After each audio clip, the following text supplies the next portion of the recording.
Paul, well done. A 4-2 victory this afternoon of Ashley Hugo. You must be really, really pleased with that one. Yeah, very pleased. It's obviously like a very tough draw at this stage of the tournament, so I just knew I had to just try my best, and it was enough to win. So yeah, I'm delighted with that. Yeah. To be fair, having a tough first round, I had a tough first round against Joel Connolly, won that. I think that was good to get myself in the tournament. So I think if I'd gone in fresh playing him too, he'd have had an advantage. So I think it helped me a little bit that I had a match, and obviously with him coming off the tour, I think it levelled it a little bit. Took my chances a little bit better, and then I got over the line. So very happy. Yeah, and now how much confidence does that give you? The fact you've got such a big scalp in your pocket like Ashley Hugo, moving into the last stage of the tournament. Yeah, a lot now. I just think like any time I get a win like that, it's just giving me extra confidence over the years, because this is the first year I've sort of like played in a lot of the tournaments, so it's getting familiar with playing good players. So it's giving me more confidence, you know, moving forward. I can win games like that. Yeah. When we spoke to you a year ago, you were about to head off to uni to do business sports management, I believe, if my memory serves me correct. Yeah, that's right. Yeah. Did you go off to uni? How's that been the last year? Yeah, it's been good. Like I've been juggling it with my snooker. It's more of like an online course as well. So like I've been dedicating time to like key tours and stuff like that, and it's been good balancing it with it. You know, I'm giving myself something if snooker doesn't happen or whatever. So it's been really good. How are you going to balance that? Yeah, because uni now for what, the next 3-4 years? 2 more years. Two more years. I've started the first, got 2 more. Okay, so 2 more years. How are you going to balance that with the snooker? As I say, we've seen you a lot more in action this year on the likes of Q Tour and some of the age tournaments as well. Yeah, I'm catching up really for the missed years, maybe when I was 17. So I'm just going to be sensible. Sort of next year should be similar to what I did this year, I'm hoping. And then it just comes to a stage like if you just got to consider what could happen. So maybe last year at uni, maybe just focusing on that. And honestly, I've got an open plan. Like if I was to get on tour, then I don't know. But like if I wasn't, then I've always got second year of uni, so I'm not under pressure. And then, but my goal is to be a snooker player, 100%.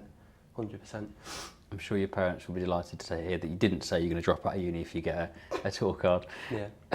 But snooker's still very much the goal for you. It's still absolutely what you want to do, 100%. Yeah, 100%. I mean, I've been working hard. I've had some big events I've gone to and worked hard for this. And I said in the interview last year, I'm not one of these practices. A year of playing and growing, I think it changes your view a bit. And this year, I know I needed to put time into even give myself a chance, which I have done. And I'm trying to be patient, you know what I mean, like work hard, and hopefully something comes my way. So the last year has changed your perspective a little bit? Perhaps you might put a bit more practice in and try and focus on it a little bit more? Yeah, as I say, I sort of struggled for a year where maybe I didn't, and maybe I didn't.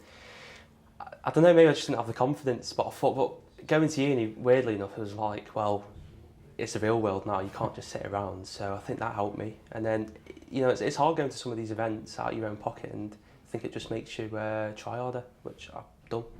You hear lots of guys on the main tour as well say that when snooker isn't the be-all and end-all, it often frees them up a bit and relieves that pressure. Given you've got that balance of university and snooker now, and you know, obviously you'd love to get a tour card this week, but you've got that fallback if you don't. Does that mean perhaps it will free you up a bit and you're a bit of free hit this week? Yeah, I'm hoping. I mean, you still get nerves. You can't help that. Maybe it helps a bit.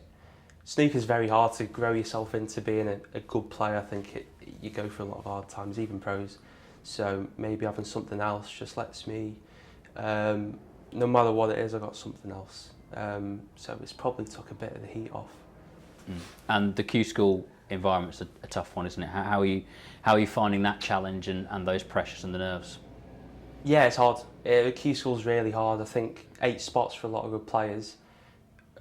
I'm just trying to go through every round. I tried to last year. I've run into some good players, so as long as I'm feeling all right and trying to do what I can, you can only hope. I mean, you just run into good players, and yeah, the pressure. The pressure is different in Q School to anything else. It is a hard thing, but I think, as I say, like going to more of these is just helping me cope with it. Which, yeah, that's it. It's all good experience, and you've handled that pressure pretty well so far, mate. So well done today, and all the best for this week. Cheers, thank you. I'd just like to quickly thank like a sponsor that's been helping me, Holden Brothers, and then all the people behind the scene. Yeah, cheers. Cheers, Paul. Yeah, thank you.